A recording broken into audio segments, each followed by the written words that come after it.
귀한 설명 감사합니다.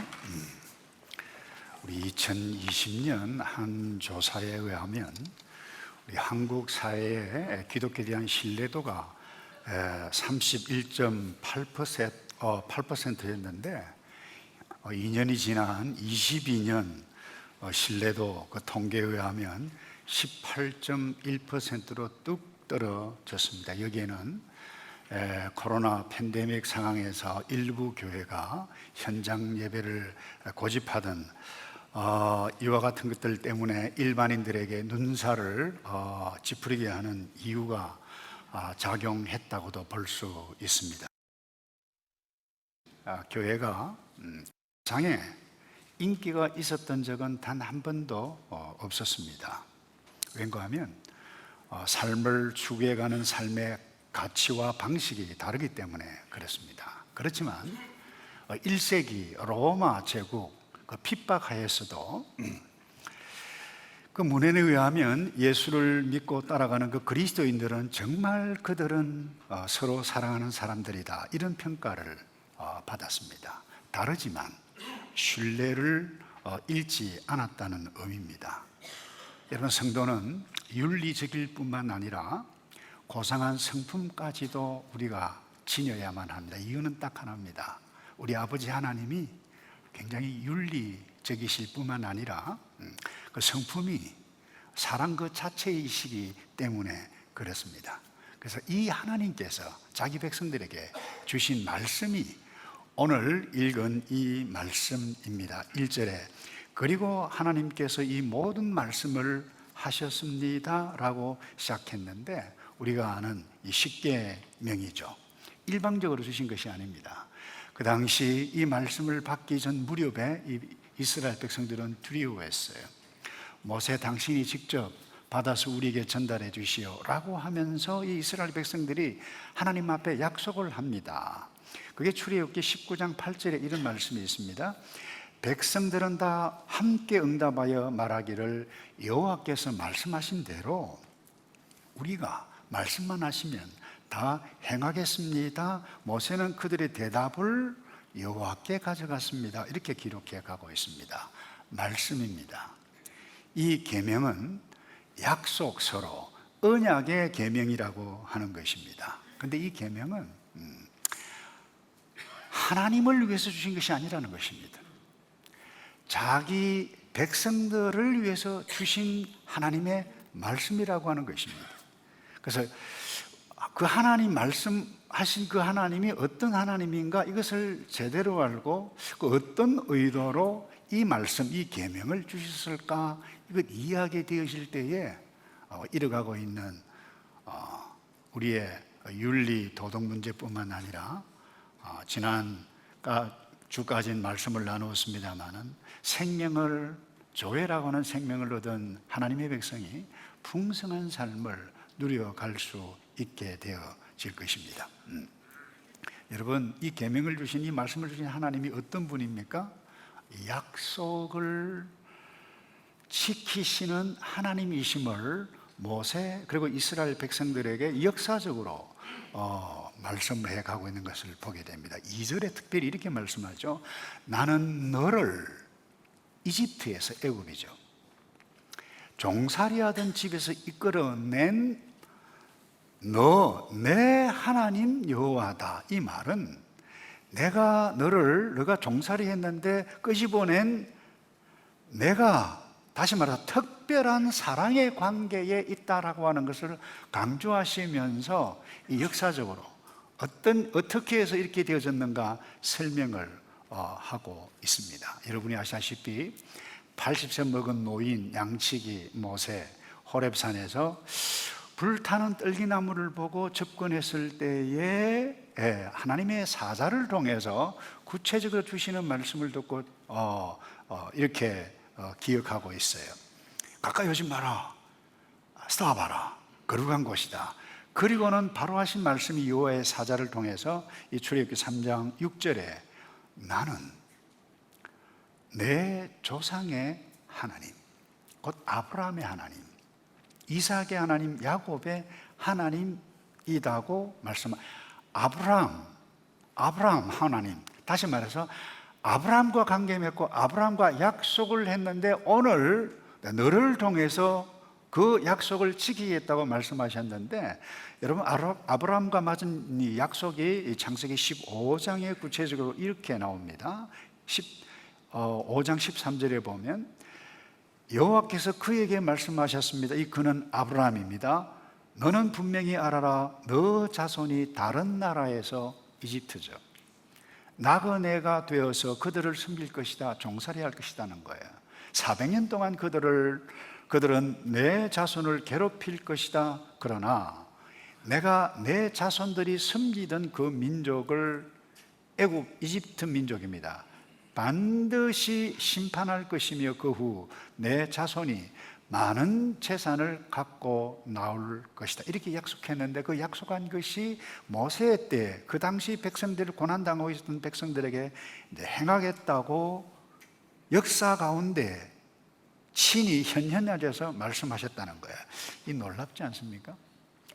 오래전 아브라함 때 약속하셨던 그 하나님께서 이때에 그 약속을 신실하게 지키기 위해서 오셨는데, 그 약속을 지키신 그 하나님 오늘 지금도 그 당시 이스라엘 백성들, 이 십계명을 받을 당시에 약속을 하시는 하나님이신 것을 보게 됩니다. 일방적으로 주신 말씀이 아닙니다. 그래서 이 십계명 말씀이 똑같이 신명기 5장에도 나옵니다. 이 모세를 통해서 그 두려운 상황 가운데 우리 하나님 앞에 우리가 너무 두렵다, 당신이 우리 대신 우리의 뜻을 전하고 말씀을 주시면 우리가 다 행하겠다라고 약속을 하는 것이 신명기 5장 27절에 나옵니다. 우리 하나님 여호와께서 당신에게 말씀하시는 것을 모두 우리에게 전해 주십시오. 우리가 듣고 순종하겠습니다. 이 말씀을 들었던 하나님께서 동일하게 약속하십니다. 오늘 본문에 나오죠. 3, 4대까지가 아니라 1000대까지 계명을 지키고 사랑하는 자에게, 또 이게 신명기 5장 33절에 이런 말씀이 있습니다. 그 모든 길을 따르면 너희가 차지하게 될 그 땅에서 너희가 살고 번창해 너희 수명이 길 것이다 뿐만 아닙니다. 9절에 그러므로 너희 하나님 여호와께서 하나님이심을 알라. 그분은 주를 사랑하고 주의 계명을 지키는 사람들에게는 그분의 사랑의 언약을 1000대까지 영원이라는 거예요. 지키시는 믿음직하고 좋은 하나님이시라. 모세를 통해서 그들의 뜻도 전하고 모세를 통해서 하나님께서 약속을 하셨다는 거예요. 하나님께서 무엇을 약속하셨다고요? 이 말씀을 통해서 복을 책임지겠다, 영원까지 1000대까지 약속하셨어요. 이런 의미에 있어서 구약과 신약 성경은 약속의 책이고 하나님은 약속의 하나님이십니다. 영어로도 Old Testament 약속이라는 거예요. New Testament 약속이라고 하는 말씀입니다. 하나님은 약속의 하나님이신데 그 하나님께서 신약에 영원까지 영원한 백성들에게 약속하시는데 사도 바울을 통해서 주 예수를 믿어라, 그리하면 너와 내 집이 구원을 받으리라 약속하신 것입니다. 믿는 제자들에게 성령을 약속하셨습니다. 성령이 오셨어요. 믿는 제자들에게 내 교회를 세우겠다 약속하셨습니다. 교회를 세우셨어요. 그리고 그 제자들과 그 교회들에게 이렇게 영원히 약속하셨습니다. 요한복음 16장 22절입니다. 지금은 너희가 근심하나, 지금은 너희가 근심하나 그랬어요. 내가 다시 너희를 보리니 너희 마음이 기쁠 것이요 너희 기쁨을 빼앗을 자가 없으리로다. 영원한 약속이에요. 뿐만 아닙니다.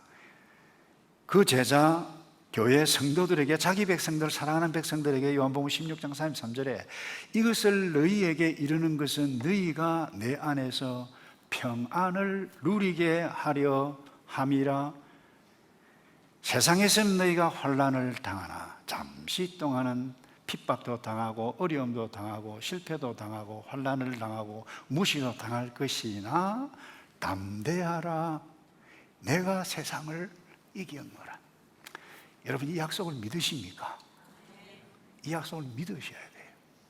그래야 이 땅에서 살아날 수가 있어요. 이 약속의 말씀을 믿지 않으면 약속하신 그 하나님께서 약속하신 놀라운 삶에서 멀어져 갈 수가 있기 때문에, 이 계명 왜 주셨는가, 말씀을 왜 주셨는가, 사랑하는 자기 백성들에게만 주신 놀라운 그 하나님이라고 하는 것을 놓쳐서는 안 될 것이다 뿐만 아닙니다. 이 하나님이 어떤 하나님이에요? 자기 백성과 함께 하시는 하나님이심을 보여주세요. 여러분, 모세가 좀 전에도 말씀을 드렸는데 호렙산에 갔는데 이 떨기나무가 있어요. 불에 탔어요. 타서 없어지지가 않습니다. 근데 그거 보려고 갔는데 가까이 오지 마라. 거룩한 땅이니 신발을 벗으라. 그렇게 말씀하시고 그 이어서 하시는 말씀이 무엇인가 하면 출애굽기 3장 7절입니다. 이집트에 있는 내 백성들의 고통을 하나님께서 보셨다는 거예요. 그들이 감독관들 때문에 울부짖는 소리도 들었다. 나는 그들의 고통을 잘 알고 있다. 이 사건을 두고 주석학자, 대부분 학자들은 이 떨기나무 불타고 있는 그것, 이집트에서 고난당하고 있는 이스라엘의 민족을 의미하는데 그 민족과 함께 하시는 하나님의 임재라고 말씀을, 표현을 그렇게 합니다. 고통을 알고 있다는 거예요. 근데 함께 임재했다는 거예요. 신음소리, 고난당하는 이스라엘을 그 가운데 들을 뿐만 아니라 함께 하고 계시는 하나님이심을 말씀해 가고 있다는 것입니다. 그래서 이 계명을 주신 하나님이 어떤 하나님이에요? 그런 하나님인데 오늘 1절에 그리고 하나님께서 이 모든 말씀을 하셨습니다. 그리고는 3절에 너는 내 앞에 다른 어떤 신도 두지 말라. 없게 하여라. 안식일 거룩히 지켜라. 부모를 공경하라. 살인하지 말라. 도둑질하지 말라. 거짓 증거하지 말라. 이웃의 집에 그것을 탐내지 말라. 하나 둘 셋 넷 딱 해서 주신 것이 아니라 그냥 말씀하신 것인데 어떤 말씀인가? 특별히 왜 이 계명을 주셨는가? 그 주신 의도가 무엇인가? 딱 하나입니다. 하나님의 백성으로 살라고 주신 것입니다. 여러분, 스위스 라브리 공동체를 창설하시고 소천하신 지 오래됐습니다만 프란시스 쉐이프 박사 아내 되시는 분이 에디스 쉐이프인데요. 이분이 현대인의 십계명이라고 하는 책을 썼는데 이 여성분이 되니까 아주 감성적으로 표현을 하셨더라고요. 이렇게 말씀하셨어요.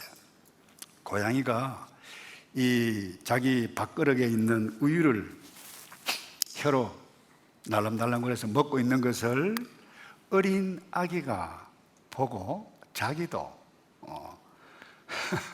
엉금엉금 기어가지고 그 고양이 우유를 먹으려고 혀를 날름날름거리는 것을 보고 엄마가 쑥 안으면서 아이고 귀엽지, 너는 고양이 어린 새끼가 아니야, 너는 사람이야.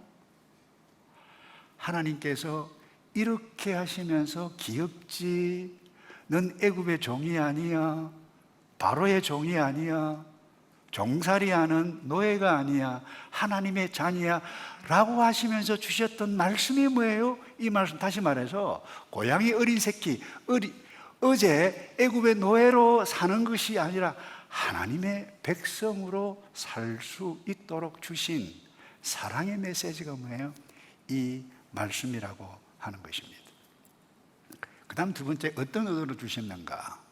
성도가, 모든 성도, 어제 성도, 오늘 성도, 오고 오는 성도가 누릴 삶의 기준으로 주셨다는 것입니다.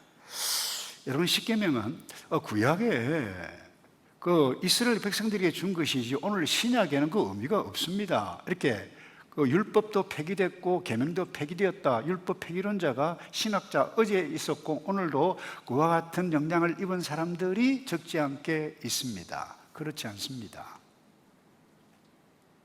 예수님께서 정확하게 말씀하셨어요. 산상수훈에서 마태복음 5장 17절에 내가 율법이나 선지자를 폐하려 온 줄로 생각하지 마라. 폐하려 온 것이 아니라 아니요, 온전하게 하기 위해서 오셨다라고 말씀하셨을 뿐만 아니라 이 맥락을 쫓아서 사도 바울도 정확하게 로마에 흩어졌던 1세기 성도들에게 이렇게 이야기했습니다. 그러므로 율법도 거룩하고 계명도 거룩하고 의롭고 선하다라고 말씀을 했다는 거예요. 우리가 지켜야 한다는 거예요. 성도가 누릴 삶의 기준으로 우리에게 주셨다는 것입니다. 예수를 하나님의 은혜가 임해서 믿게 되어졌을 때에 조회라고 하는 생명이 우리에게 임하는데, 이미 구원받은 존재인데 삶의 실제에서 이 구원을 풍성하게 누려갈 수 있는 삶의 원리 기준이 무엇인가요? 이것이라는 것에 어제처럼 살지 말라는 것입니다. 이런 의미에 있어서 여러분 단도직입적으로 말씀을 드립니다. 십계명 무시하면 큰일 납니다. 망합니다. 여러분의 가정이 망합니다. 자녀가 망합니다. 십계명 기억하셔야 돼. 사랑하셔야 돼. 사랑하시는 그분이 나에게 주신 하나님의 말씀이기 때문에. 그것도 다른 모든 건 모세, 선지자, 사람을 통해서 주셨는데 이 말씀은 말이죠, 돌판에 손으로 써서 주셨다고 그랬어요. 그것 한 번이 아닙니다. 이스라엘 백성들이 금송아지 섬길 때 화가 나서 모세가 던져서 깨어졌는데 다시 준비해서 오라, 손수 써서 주셨다는 거예요. 왜요? 내가 나의 백성이고 하나님의 백성이기 때문에. 그래서 여러분, 이 하나님의 말씀인 이 십계명을 암송하고 기억하고 날마다 들여다보아야 할 부분입니다. 그리고요, 왜 이와 같은 것을 우리에게 주셨는가? 나의 구세주 예수님이 절대적으로 필요하다라고 하는 것을 깨닫게 해 주시기 위해서 우리에게 주셨다라고 하는 신앙의 선배들, 우리에게 가르침을 주고 있어요. 그래서 어떤 사람은 이 어제 구약의 이 율법 그리고 이 십계명 지켜야 구원을 얻는다고, 특별히 유대인들 가운데 또 여기 유대인들의 영향을 입은 사람들이 있습니다. 그건 오해입니다. 애굽 땅 그 죄악의 노예의 상태였습니다. 그런데 이 죄악의 노예 상태에서 하나님께서 모세를 통해서 구출했다, 해방했다라고 하는 것은 구원을 이미 주셨다라고 하는 거예요. 구원받은 이 백성들에게 너는 나의 사랑을 입고 내가 약속에 의해서 너희들을 특별히 구출해낸 백성이니 이 사랑의 이 메시지를 받으라라고 주신 것이 뭐예요? 십계명이라는 거예요. 그런데 우리의 현실, 이 십계명을 온전히 지킬 수 있는 사람 있나요? 없습니다. 오죽하면 존 켈빈이라고 하는 신학자는 인간은 전적으로 타락했기 때문에 전적으로 무능력하다, 결코 스스로 믿을 수도 없다, 하나님의 은혜가 아니면 예수 그리스도가 믿어지지 아니한다, 전적으로 타락했기 때문에 구원에 이를 수도 없다. 그러나 하나님의 은혜가 임해서 십자가의 은혜가 아니면 구원받을 수 없다라고 하는 것을 이 십계명을 통해서도 우리의 거울로 깨닫게 해주신다는 거예요. 여러분, 우리 인간 스스로 어떻게 이 율법과 계명, 특별히 이 십계명을 지킬 수가 있습니까? 1세기 예수님 앞에서 어떤 청년이, 부자 청년이 나는 어릴 때부터 계명을 다 지켰습니다라고 했을 때 예수님께서 정확하게 말씀합니다. 너 가지고 있는 것, 부자 청년인데 팔아서 가난한 자에게 줄 수 있니? 그리고 나를 따를래라고 했을 때 근심하며 자기 길 갔다 떠났다 그랬습니다. 이뿐만 아닙니다. 예수님께서 산상수훈에 여인을 보고 여자를 보고 음욕하는 뭐 이상한 생각만 하면 간음하지 말라 그 계명을 어겼다라고 하는 것입니다. 이뿐만 아닙니다. 살인에 대해서, 형제에 대해서, 누구에 대해서 욕을 하거나 화를 내면 어떻게 말씀하셨나요? 지옥불에 들어가리라. 이런 날벼락과 같은 말씀이 어디에 있어요? 그러니까 이 계명을 보게 되실 때에 우리는 좌절할 수밖에 없습니다. 어떻게 이와 같은 걸 할 수 있는가? 그때 내가 예수 그리스도의 십자가 구원의 은혜가 아니면 내가 구원도 하나님의 백성도 될 수 없었다라고 하는 것을 깨닫게 하시는 것이 뭐예요? 이 십계명이라는 거예요. 그래서 우리는 십계명 앞에 설 때마다 예수 그리스도 앞으로 겸손하게 엎드려 주님 감사합니다라고 반응을 해갈 수 있도록, 그래서 어떤 분은 이 십계명을 우리의 성도의 거울이라 그렇게 표현을 했어요. 거울 앞에 딱 가면 내가 누군지, 무엇이 잘못되어졌는지, 세수를 해야 말까, 무엇이 묻었는지 알 수 있듯이 십계명이 그와 같은 역할을 하는 것이라는 것입니다. 마지막으로요, 하나님께서 이 말씀을 손수 2번씩이나 그것도 돌판에 새겨서, 그것도 언약궤를 만들어서 넣게 하시고, 어제 이스라엘 백성들 뿐만 아니라 오늘 영원한 주의 백성들에게 이 메시지를 주신 이유가 무엇입니까? 그건 참된 자유를 누리라고 우리에게 주신 말씀입니다. 흔히 사람들 십계명 하면 와, 하지 말라 몇 가지입니까? 8가지입니다. 하라는 말은 딱 2계명밖에 없어요. 안식일을 거룩히 지키라, 부모를 공경하라, 나머지를 전부 다 하지 말라, 두지 말라, 하지 말라, 하지 말라. 그러니까 이 십계명 딱 생각하면 우리의 삶을 제한하는 것이다, 부담이다. 우리의 삶을 막 옴투리에 들게 하는 이 겁나는 것이다, 삶의 활력을 잃게 하는 것이다, 그렇게 생각합니다. 여러분 정말 그렇습니까? 한번 여쭤볼게요. 부담인 것은 사실이에요. 그런데 우리가 흔히 십계명을 하고 하는 이 말씀이 우리의 삶을 활력을 없애버리는 그와 같은 것입니까? 여러분의 자유를 제한하는 것입니까? 자, 역으로 제한하겠습니다.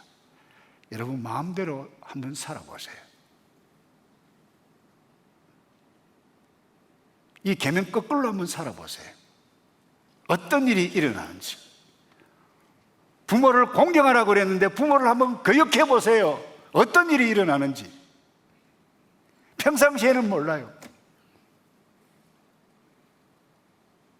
임종 앞에